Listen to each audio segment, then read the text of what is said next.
يجب أن نميز في التنزيل الحكيم بين رسمين لإبراهيم، بين رسمين في الخط. رسمين، نعم.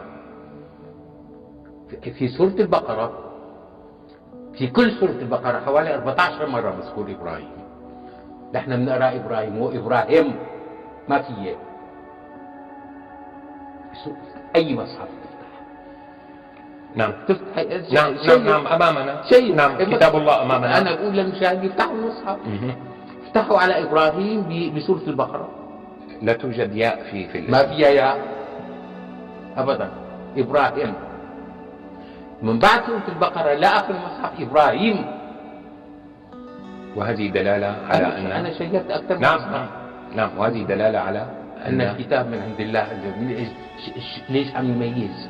أنا سؤال كثير. أول سؤال يتبادر إلى أذهان الإخوة المشاهدين، ماذا استنتجت يعني مباشرة؟ أنا بقول لهم الطابع عنكم كمان، يعني صحيح. يعني ليش أنا بس صحيح، ولكنك سبقت يعني في هذا الأمر حتى تعرف أنت والمشاهدين إنه نحن أحيانا بنقرأ بمخنا مو بعيننا.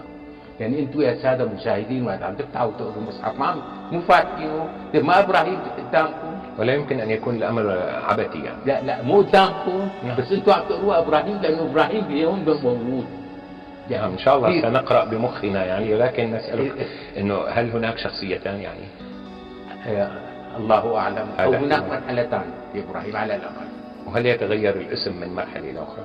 ممكن كان مسمينه إبراهيم أو أبراهيم.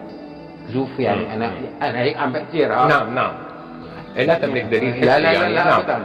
بس الدليل الحسي أمامي هو الياء. بسورة البقرة بأكد بكل شيء طالعته مصاحف، بسورة البقرة ما فيها. وبقيت المصحف كله فيها. إن هذا في الصحف الأولى صحف إبراهيم وموسى. أما بسورة البقرة ما في. اثنين، إبراهيم نقطة علام على إبراهيم في التنزيل إنه هو أول ما اكتشف الحنيفية، إنه الكون متغير. نعم، وقد شرحت ذلك.